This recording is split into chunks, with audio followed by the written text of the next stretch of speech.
I get a standing ovation. Other people don't. But Saturday, Trump crossed a sacred line in politics when he attacked Senator John McCain's military service as a prisoner of war in Vietnam. He's a war hero. 5.5 years. He's a war hero because he was captured.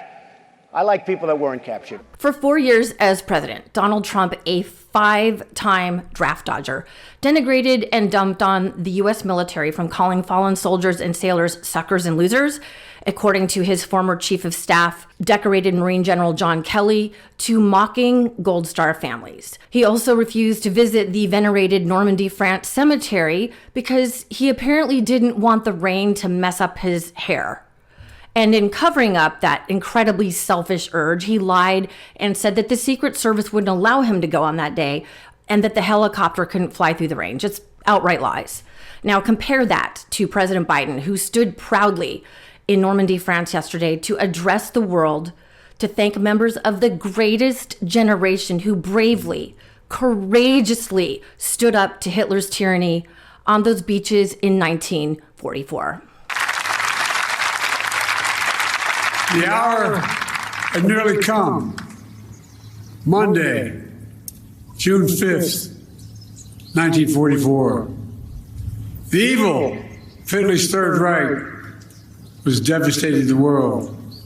Nazi Germany had subjugated the once free nations of Europe through brute force, lies, and twisted ideology of racial superiority. Millions of Jews murdered in the Holocaust. Millions of others killed by bombs, bullets, bloody warfare. Hitler and those with him thought democracies were weak, that the future belonged to dictators. Here, on the coast of Normandy, the battle between freedom and tyranny would be joined. Here, on that June morning, the testing was at hand. That ceremony in Normandy really hit me hard yesterday, from seeing these heroic men, many in wheelchairs wearing their medals and their jackets in the twilight of their lives, who made the trip all the way across the Atlantic Ocean to honor those who didn't make it home with them. And then, of course, there was this viral moment. Right now. Oh, you're the savior of the people. Here's my eyes. Not a picture. Yeah, you want a picture? Not a picture. Not here. No, you are our hero. Yes, not here. Only one of you.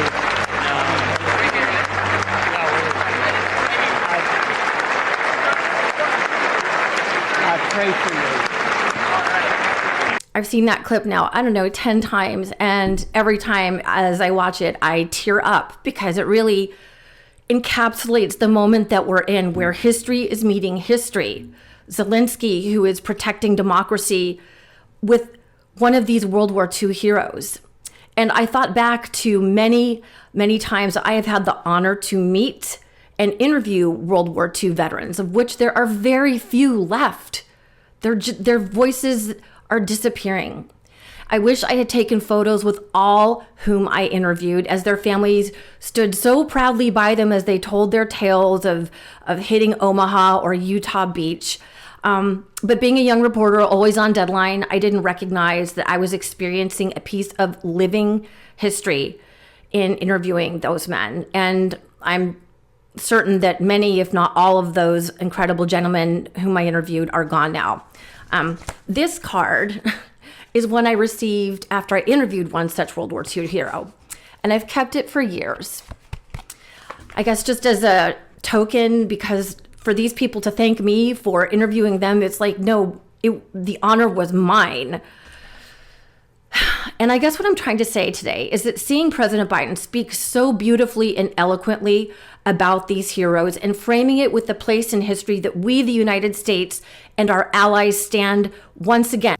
The United States and NATO and a coalition of more than 50 countries standing strong with Ukraine. We will not walk away.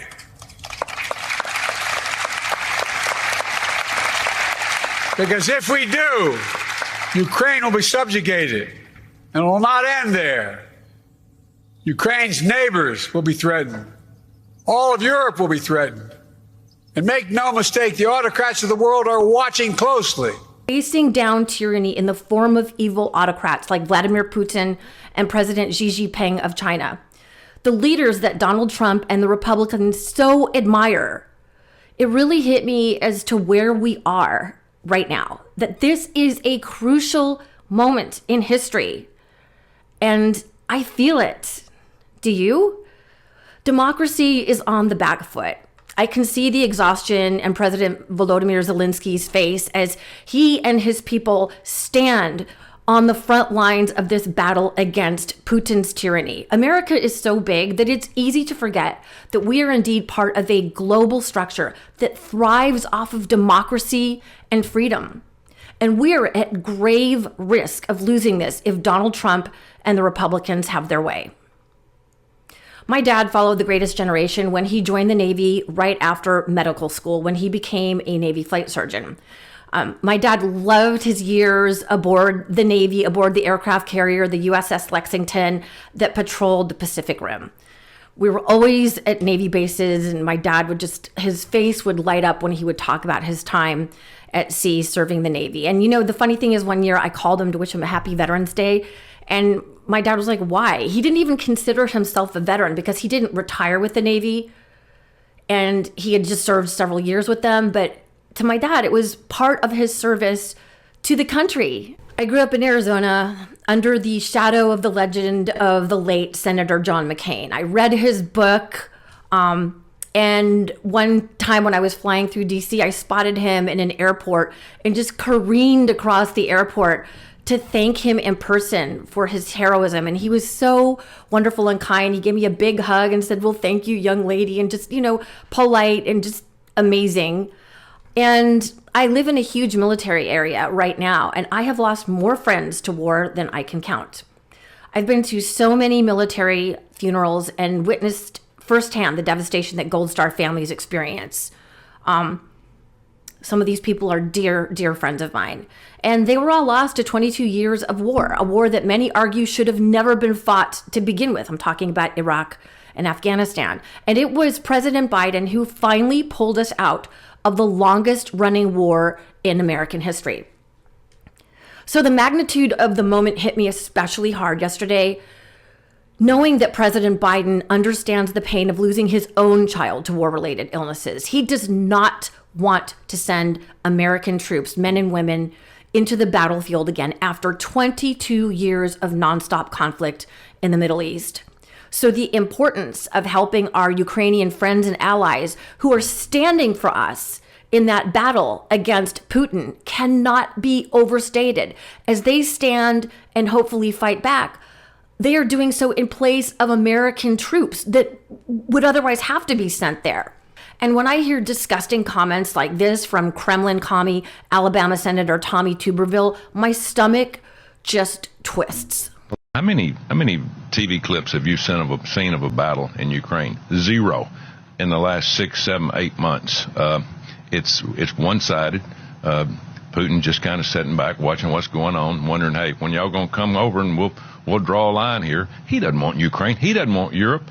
Hell, he's got enough land of his own.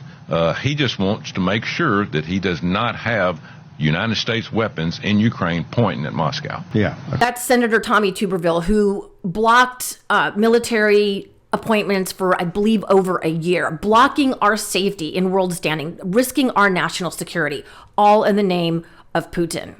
It's disgusting. The Republican Party is in the tank for tyranny. Make no mistake about it.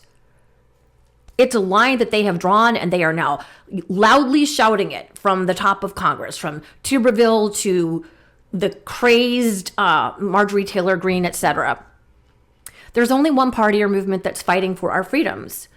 And as the granddaughter of a Finnish immigrant, I am especially proud that my grandma Suri's homeland, Finland, is now a proud member of NATO. Like, it just makes me so excited. The same NATO that Donald Trump and the Republicans want to destroy to appease Putin.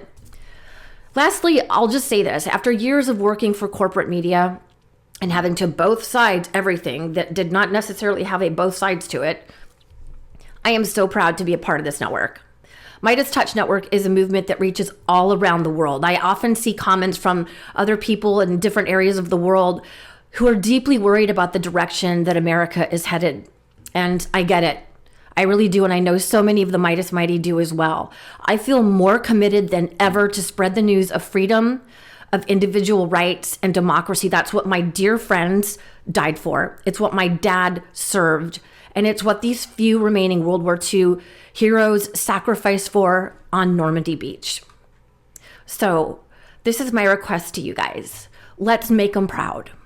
Let's really make them proud and pick up the baton where it's been left to us to carry.